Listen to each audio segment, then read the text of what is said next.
Sur le studio radio du 22e Mondial des métiers, notre nouvelle invitée, c'est Madame Marie Delnat, qui représente une administration présente dans les départements et dans les régions. Je crois plutôt vous êtes au niveau régional.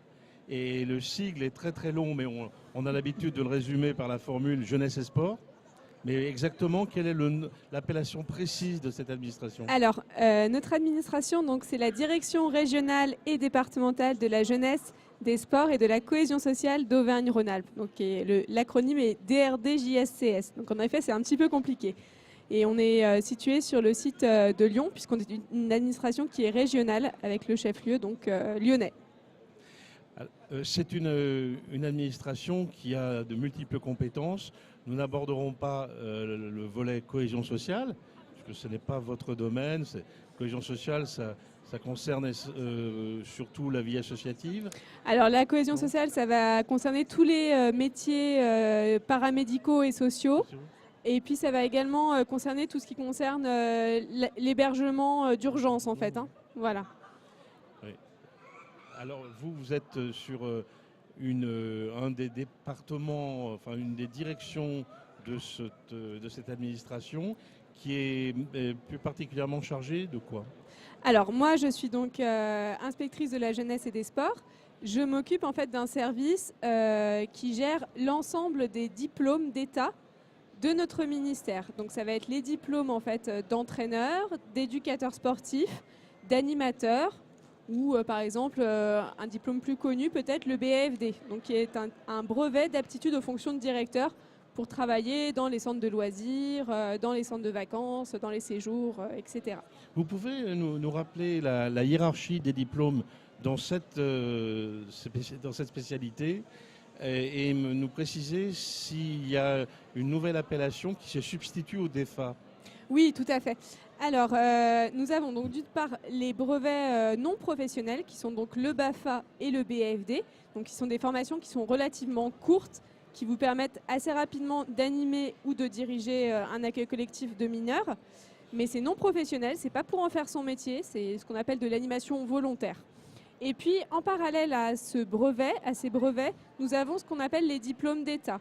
Donc nous avons une branche pour le sport et une branche pour l'animation. Mais c'est la même famille de diplômes. On a un premier niveau qui est un niveau 5, ce qui correspond à un niveau en fait infra-bac, qui s'appelle le BAPAT, qui est un brevet en fait d'assistant animateur qui a des prérogatives aussi bien dans l'animation que dans le sport. Ça c'est un premier niveau, un diplôme commun aux deux branches, sport et animation. Ensuite, vous avez un niveau 4 qui s'appelle le BPGEPS. Donc, c'est un brevet professionnel de la jeunesse, de l'éducation populaire et des sports. Ça remplace l'ancien brevet d'État. Donc, peut-être vous connaissez, ou l'ancien BATEP. C'était un diplôme de l'animation. Maintenant, on a ce diplôme, donc brevet professionnel de la jeunesse, de l'éducation populaire et des sports, avec deux spécialités. Une spécialité animation et une spécialité éducateur sportif. Ensuite, on a le niveau, j'en suis au 3.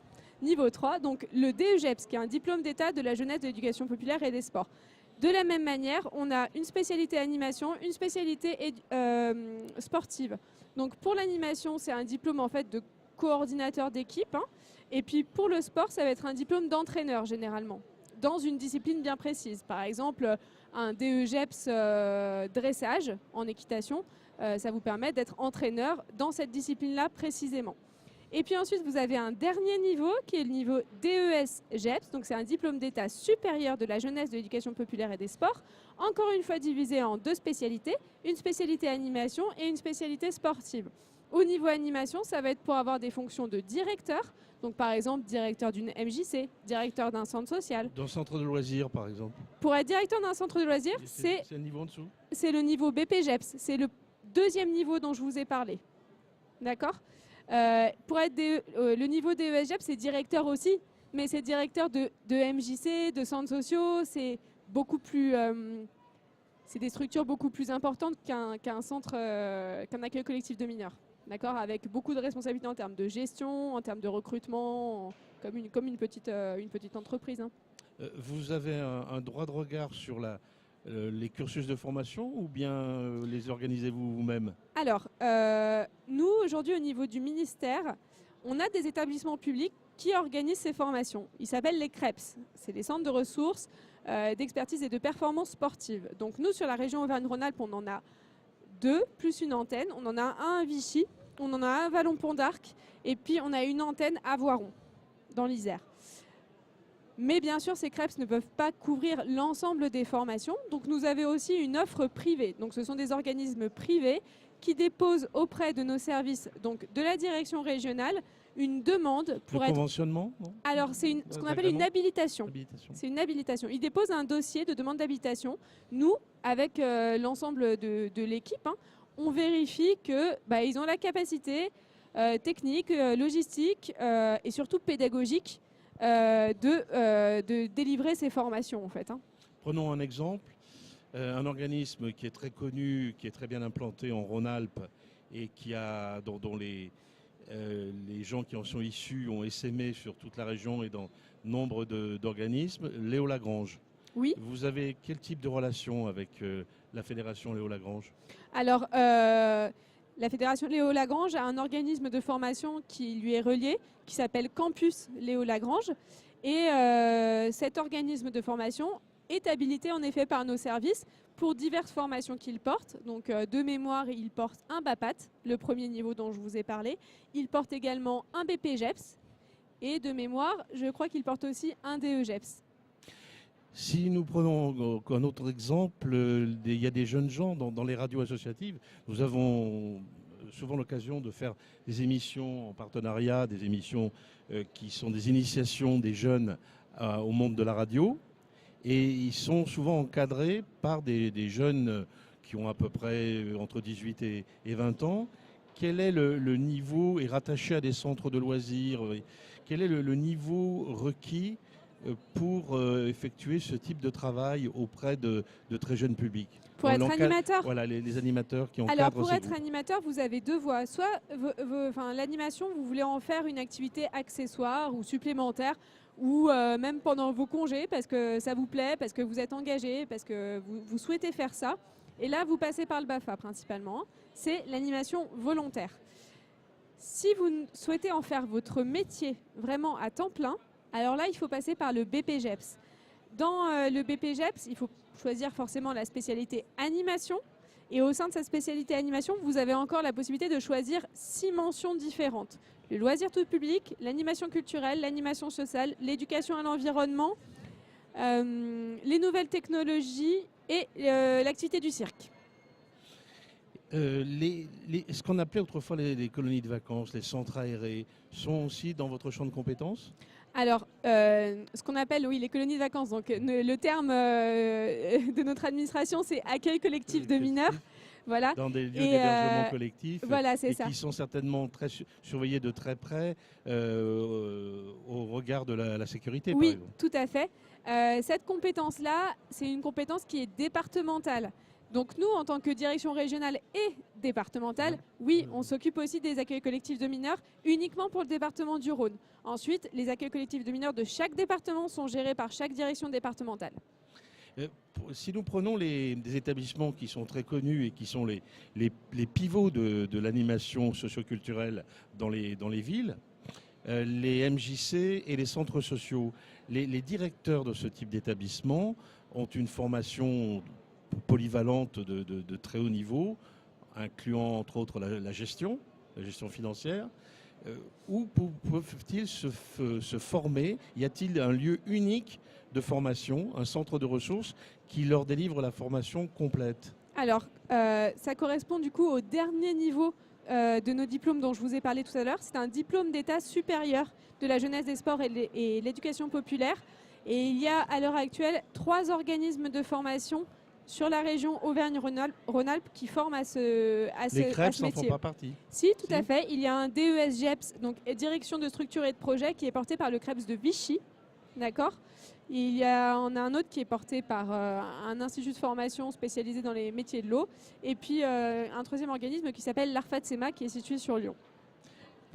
Abordons maintenant le cas des diplômes d'éducateurs, moniteurs, entraîneurs sportifs. Comment s'organise cette préparation? Parce que vous êtes les filières de formation ne sont pas les mêmes que celles qui mènent au professorat d'éducation physique. Oui. Donc quels sont les lieux de formation, les centres de ressources qui assurent ces formations? Les organismes de formation, je ne peux pas tous vous les dire, il y en a énormément, il y en a plus de 70 sur la région Auvergne-Rhône-Alpes.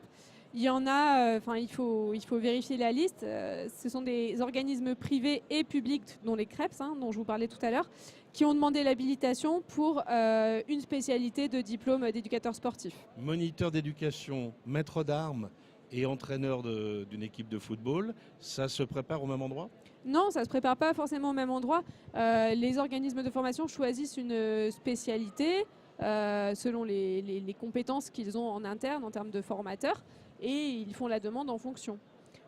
Par exemple, si vous prenez l'escrime, vous me parliez de maître d'armes, on a un BPGEPS spécialité escrime, et il est porté directement par un organisme de formation qui émane de la Ligue, directement. Par contre, sur un BPGEPS activité physique pour tous, qui a un BPGEPS beaucoup plus polyvalent, on a des offres de formation qui sont beaucoup plus nombreuses. Y a-t-il des diplômes spécialisés pour l'handisport? Oui, tout à fait. Il y a ce qu'on appelle le DEGEPS handisport, qui est un diplôme d'entraîneur, principalement en direction des publics en situation de handicap. Et puis vous avez ce qu'on appelle un certificat complémentaire, accompagnement et intégration des personnes en situation de handicap, qui en fait doit être attaché à un autre diplôme du sport. Ça veut dire que par exemple je suis animateur, je suis moniteur d'équitation et j'ai envie de me spécialiser dans l'accueil des publics en situation de handicap. Mais je n'ai pas forcément la compétence, je n'ai pas forcément vu ça dans ma formation. Donc je vais aller chercher ce certificat complémentaire spécialisé sur ce public pour pouvoir avoir la compétence vraiment de gérer des groupes en situation de handicap. Pour les jeunes gens et les jeunes filles qui seraient intéressés, je suppose qu'ils sont nombreux, quel est le lieu, le centre d'information qui diffuse des données, des adresses et des renseignements sur toutes les filières que vous avez décrites? C'est nous. Rue Garibaldi à Lyon. 245 rue Garibaldi à Lyon. Et sinon, on a un site internet qu'on essaye de mettre à jour assez régulièrement, qui vous donnera l'ensemble des informations sur les métiers et puis sur nos organismes de formation habilités. Merci Madame Delnat d'avoir pris ces quelques minutes sur votre temps qui est très précieux pour nous donner ces renseignements. Je vous en prie, c'est avec plaisir. Au revoir Madame. Au revoir.